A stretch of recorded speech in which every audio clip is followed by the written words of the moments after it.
What is up, my friends? We are going to be discussing a wonderful world of how to price your midterm rental depending on our avatar. And yes, I know it can be confusing sometimes to price your midterm rental. Trust me, I didn't know how to price for years. But I'm here today to tell you all the secrets that I've learned over the years so that you don't have to deal with the insignificant damages, loss of income, all that other stuff that you probably don't want to have happen. So today I'm going to break down 7 types of avatars. And I freaking hate that word avatars. Like, it really just freaking, not like Avatar like the movie where everybody's blue. Why so blue? Anyway, we're gonna be breaking that down today. The customer avatars, why it's important to make sure you're pricing accordingly and making sure that you're actually attracting the right guests. So we're gonna break that down for you guys right now. But before I do that, midterm rentals are folks that are staying at your property for 30 days more at a time. For those of you that are new in this space, that's typically medical professionals, corporate travelers, different types of clients that are staying at your home. And why I like that so much is because you don't have to deal with the turnover that you typically would deal with like Airbnb, where you have guests in and out. Totally different. The most talked about clients when it comes to midterm rentals has been travel medical professionals. And yes, I've hosted them over the years. I still continue to do so, but there's a couple characteristics that I want to make sure that you know about them. They're usually on assignment for 90 days at a time, sometimes shorter, and they are frequently in bigger cities, which like LA, San Francisco, New York. These bigger cities, we have a ton of travel medical professionals coming in, but most importantly, a lot of travel medical professionals are on a fixed budget. So if you just bought a property in 2024, and you're looking to house travel medical professionals, it might be a little bit difficult because they get stipend pay that is usually untaxed. And let's just give an example right now. Those travel medical professionals will get $5,000 a month, and they are to spend that $5,000 for housing, for food, all those things. So they want to get in as little as possible. So if you're buying a property today, it's going to be difficult for you to house these folks. Typically with travel medical professionals, you're only able to make $500 or $600 more. Those types of clients that are staying in your property, and what I mean by that is if you have a rent, a traditional long-term rent is $2,000 a month, you might only be able to rent this place for $2,600. Sometimes that might not even make sense for people. So make sure that you look on furnishfinder.com/stats, or you go to Furnish Finder to check the references that are in your market to see how much you're actually charging. Another avatar that we have are business travelers, and typically the characteristics with business travelers, short stays, and put yourself in the shoes of a professional corporate traveler or a business traveler. What are you gonna wanna have in your place? Fast Wi-Fi. You're gonna wanna be near downtown. You're gonna want to be in areas that you can get in an Uber or get to a BART station or a train station right away. So typically with corporate travelers, you wanna make sure that you're in those specific areas. You don't have to be, but I think there's just a lot of opportunity there. But you gotta make sure that you have that mega fast Wi-Fi speed that's hitting the ostinatos levels up at the 10 space.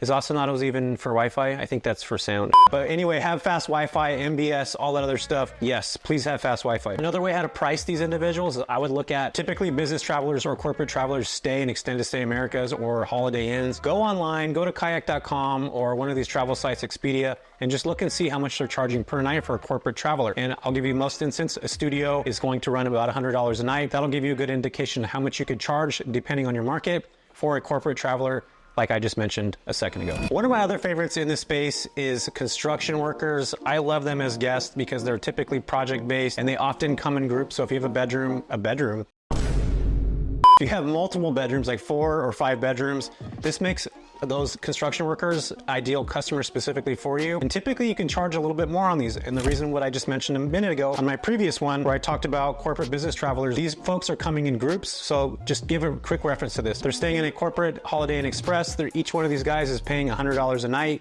and there's 5 guys, that's $500 a night. So imagine if you have a 5-bedroom house, $500 a night times 30. Let me do some math here real quick. 5 times 3 is 15. $15,000 for a client that is staying with 5 guests in a corporate extended stay America. Well, guess what? I can house that same 5 dudes, 5 guys, 5 construction workers in my place for say $10,000 or $7,000 or $8,000. So it's a good reference point to always make sure that you go back and look at what your Holiday Inn Express, these hotels are doing. But construction workers typically are working 12 to 15-hour days, and they just literally come home and crash. So they sleep at the place, they go back to work, they start early, they're on assignment typically, and it's project-based, and that could be 3 months, 6 months, who knows how long. But those are one of my favorite clients to have in the midterm rental space. Another avatar that we have in this space are, and not many people talk about this, is families that are relocating. And typically the characteristics when we're housing these folks, or what their characteristics are staying, they're seeking stability during a transition. And that could typically be they're working with realtors and they need to find a place to stay as they're looking for a property in your market. And one of the best strategies that I've seen in this space to make these clients become one of your regulars is to get very familiar with the realtors that are in your market. So go to meetups, go to the real estate agents' offices and talk about what you do and how you have housing. And a lot of times they run into these clients, they can send them directly to you. You want to be the go-to person. And typically with these folks, we're charging 1.5 times long-term rental rates. So I'm going to give you an example because they usually are seeking a discount or they want a lower amount while they're in transition. And if I have a property that's $2,000 a month, I'm going to charge 1.5 times long-term rental rates. So I'd be able to charge $3,000 a month for a family that's relocating. So really important, get a hold of your local realtors, connect with them and let them know that you have housing available for folks that are in transition. Another avatar, and I'm not talking about James Cameron's movie. Why so? I am talking about students, and these are really solid types of clients to have. Not many people talk about them. Some of the characteristics that they have are they're semester based, so they're only there for a limited amount of time, and they're super freaking budget conscious, just like the travel medical professionals. I can tell you now, as a parent of a Aztecs student, my daughter goes to San Diego State, go Grays. We want to make sure that you have accommodations that are not super expensive. But one of the great things about having a student housing type home is you can charge a little bit more. So I have a 3-bedroom, 2-bath. Let's just give an example right now. The market rent for a 3-bedroom, 2-bath is $2K. I can typically rent out each room for about $700 to $800, sometimes even more depending on your market. So you are able to exceed a long-term rental rate by housing students that are in these markets. And again, if you have a university, if you have an educational system that hires or brings people into these markets, it can even be a vocational school that has, say, nurses or linemen that are traveling. There's these all over the US, and they typically have people that will come from other states or other markets to stay, and they're looking for housing. They just want to have a room and that's it. It's really, really a great way to make additional income in the midterm rental space. All right, we are down to my last and most favorite avatar, and that is insurance and relocation claims, the characteristics of housing these types of folks. If you have a midterm rental right now and you are looking to house insurance claims, they are super unpredictable. The length of stay varies. There's not a typical length of stay. It could be 3 months, it could be 1 month, it could be 6 months. I've even had folks that have stayed with me for over a year, and pricing on these types of clients is super difficult. What I would say would be to 3 to 5x long-term rental rates. And what I'm saying is if you have a rent that is $2,000,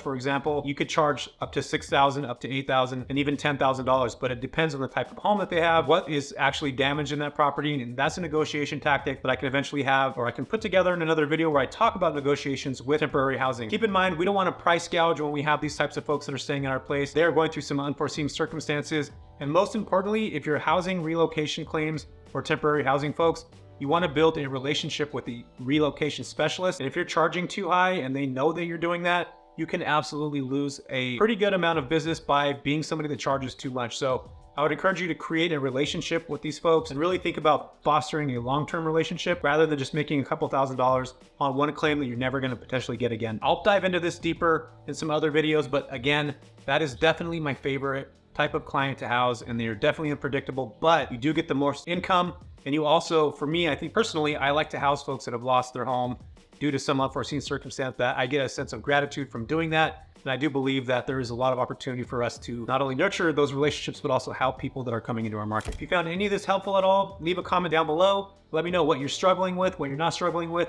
or what type of avatar you're actually working with. We'll see you in the next one. I think that would actually be kind of cool to live in an avatar world, right? Maybe. The videographer's looking at me like I'm an idiot. Sorry. Why so blue?